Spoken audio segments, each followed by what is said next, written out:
जय श्री राधे कृष्ण साथियों। मैं वी कृष्णा ज्ञान सारा चैनल में आपका स्वागत करती हूँ।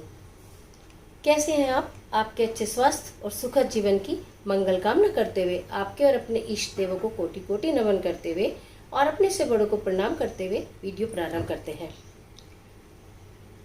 क्या आप माँ बनना चाहती हैं? 2 साल, 4 साल, 6 साल, 8 साल, कुछ साल ऐसे बीत चुके हैं कि आपको संतान सुख प्राप्त नहीं हुआ है।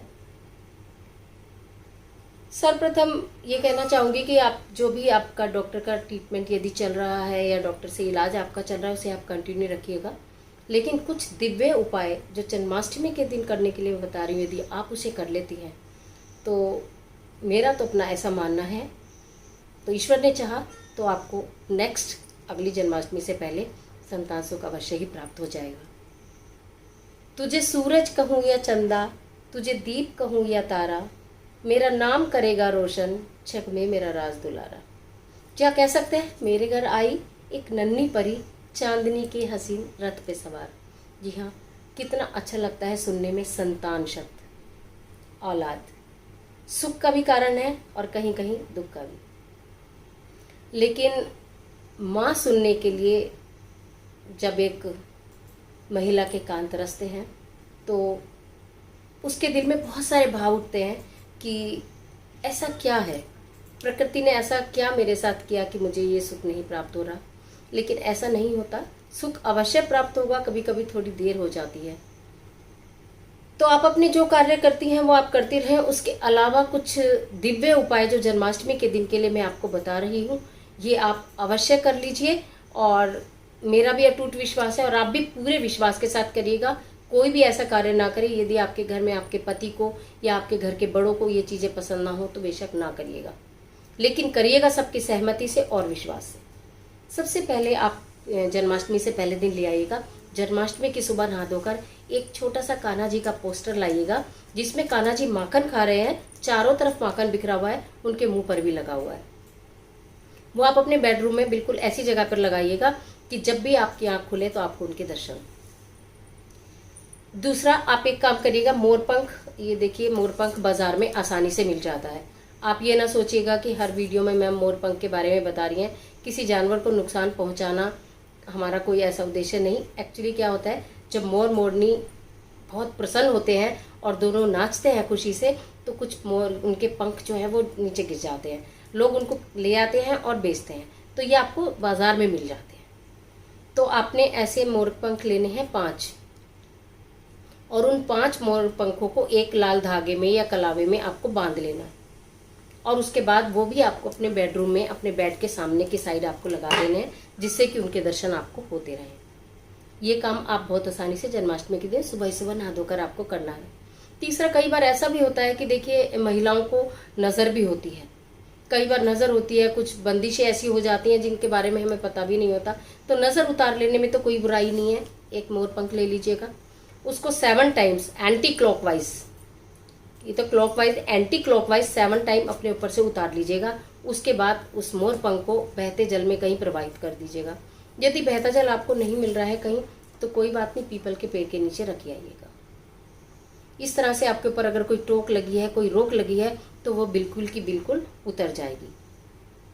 एक काम और करते हैं कि एक सफ़ेद रंग का एक कागज़ ले लीजिएगा आप, उस और एक किसी कटोरी में या बर्तन में रोली, सिंदूर, कुछ भी आप हो सकता है वो आप घोल लीजिएगा। और ये देखिए मोरपंख जो है ना, ये लिखने का काम भी करता है, ये रहा। तो आप एक वाइट कागज़ पर उस रोली में से भिगोकर आप अपनी विश लिखिए राधा रानी के नाम, कि आपको संतान सुख चाहिए। यदि आपको कुछ ऐसी खास इच्छा है कि मेरी को पुत्र प्राप्ति हो जाए या मेरे को पुत्र की प्राप्ति हो जाए, तो जो भी आप चाहते हैं वो लिखिए। और नहीं तो आपको ऐसा लगता है कि ईश्वर जो भी दे दे वो ही मेरे सिर माथे है, तो आप संतान लिख सकते हैं कि मुझे संतान सुख की प्राप्ति हो। उस कागज़ पर आप उससे लिख लीजिएगा। फिर उस कागज़ के 4 तय करके मोर पंख को उस कागज़ के अंदर इतना आप काट के रख लीजिएगा। इतना काट के रखे और वो कागज़ को आप फोल्ड करके, जो आपने कान्हा जी का झूला आपके घर में है, क्योंकि देखिए अब कोरोना का काल है, बाहर आप जा नहीं रहे, यदि मंदिर में जाना संभव हो तो कान्हा जी के झूले के पास ये रख दीजिएगा। और अगर मंदिर जाना संभव नहीं हो तो घर में भी आपने कान्हा जी का झूला, लड्डू गोपाल रखे हैं, झूला सबसे चाहते हैं जन्माष्टमी पर, और अब नहीं सजाया अभी तक तो अब सजा लेना। तो आप झूले के पास उसे रखें और अब हाथ जोड़ के प्रार्थना करें राधा रानी से, कान्हा जी से कि हे कान्हा जी मेरी भी गोद भरें। निश्चय ही आपको संतान सुख की प्राप्ति हो जाएगी यदि आप इस तरह से करते हैं। एक और बहुत आसान सा उपाय बताती हूँ। देखिए ये इत्र मिलता है बाजार में, ये होता है इत्र। वो परफ्यूम नहीं जो हम लोग कपड़ों पे लगाते हैं, वो परफ्यूम नहीं, ये इत्र आते हैं, छोटी छोटी शीशियाँ आती हैं, इससे भी छोटी आती है। यदि आप चाहें तो इससे भी छोटी ले सकते हैं। तो आपको क्या करना है, ये इत्र लेकर आ जाना पहले बाजार से और राधा जी के कपड़ों पर छिड़किए, खूब सारा राधा रानी के कपड़ों पर छिड़किए और थोड़ा सा इसमें बचा लीजिए, और जो थोड़ा सा बचा लेंगे वो कान्हा जी के कपड़ों पर छिड़क दीजिए। एक और छोटा सा उपाय बता देती हूँ कि आप एक दिया लीजिए। 108 दिए जलाना तो संभव आपके लिए भी नहीं हो पाएगा शायद, तो एक आप दिया लीजिए और उसमें 108 बत्ती भी आजकल बाजार में बनी बनाई मिलती हैं, तो इसलिए किसी बात से डरिए और घबराइएगा नहीं। मेरा मतलब आपको डराना नहीं है, मेरा मतलब तो सिर्फ इतना है कि आपके घर में भी उजियारा हो, आपके घर में भी किलकारियाँ गूंजें आपके आंगन में। तो आप एक बड़ा सा दीपक ले लीजिएगा, उसमें शुद्ध घी डालिएगा, शुद्ध घी के अभाव में तिल का तेल डाल सकते हैं। 108 बत्तियां आप उसमें लगा दीजिए, बाजार से पैकेट मिलते हैं, उनको सबको ऐसे इकट्ठा कर लीजिएगा और एक वो गुच्छा टाइप बन जाएगा, एक इतना मोटा, उसको आप उसमें रख लीजिएगा और एक गौशाला में शाम के समय आप उसको जला कर आइएगा। देखिएगा आपके जीवन में कितना उजियारे हो जाएगा। अगर जन्माष्टमी के दिन ये छोटे छोटे उपाय आप कर लेते हैं तो निश्चित ही अगली जन्माष्टमी से पहले पहले आपकी गोदी में संतान होगी, आपका घर किलकारियों से गूंज रहा होगा, ऐसा मेरा विश्वास है। और आप भी इस विश्वास के साथ इन छोटे छोटे उपायों को जन्माष्टमी वाले दिन करते हैं तो आपकी मनोकामना अवश्य पूरी होगी। एक निवेदन मैं आप सबसे कहना चाहती हूँ, अगर ये वीडियो आपको अच्छी लगी हो चैनल को तो आप सब्सक्राइब कर दीजिएगा, लाइक करिएगा, लेकिन जितना संभव हो सके इस वीडियो को अपने व्हाट्सएप के सभी ग्रुप में शेयर कीजिएगा। कर भला तो हो भला, अंत भले का भला। मैं तो सोचती हूँ आपके घर में 2 बच्चे हों, 3 बच्चे हों, ईश्वर करे उनकी लंबी उम्र हो, उनको सुख समृद्धि सब कुछ मिले, विद्या धन मिले, सब मिले, तो उनके लिए भी जो आशीर्वाद प्राप्त होंगे आपको।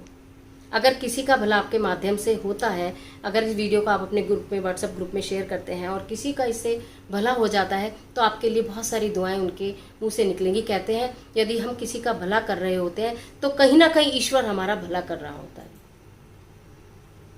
तो इसलिए कभी भी अगर कोई मौका आपको ऐसा मिलता है कि आपके माध्यम से किसी का भला हो जाए तो उस मौके को अपने हाथ से जाने मत दीजिएगा। इस वीडियो को मैं कभी किसी वीडियो के लिए इतना आपको फोर्स नहीं करती हूँ, लेकिन मैं हाथ जोड़ के it's my humble request to all of you, please इसको जितना ज़्यादा शेयर कर सकते हैं इस वीडियो को शेयर करें। जन्माष्टमी से पहले पहले ये वीडियो सबके पास पहुँचे, जिसको इसकी ज़रूरत है, जिसको वो आगे दूसरे को दे। अगर उसे ज़रूरत नहीं है तो आखिर उस बंदे के पास ये वीडियो पहुँच जाए जिसे वास्तव में इसकी ज़रूरत है और उन्हें संतान सुख प्राप्त हो जाए। आज के लिए बस इतना ही। वीडियो को लाइक कीजिए, शेयर मैंने करने के लिए आपको बोला है और मुझे उम्मीद है आप मेरी बात को जरूर मानेंगे। इसे शेयर कीजिएगा। कमेंट बॉक्स में हर हर महादेव, जय माता दी, ओम नमो भगवते वासुदेवाय, जय बजरंगबली कुछ भी लिखिएगा, लेकिन लिखिएगा जरूर। ईश्वर आपकी मदद करे।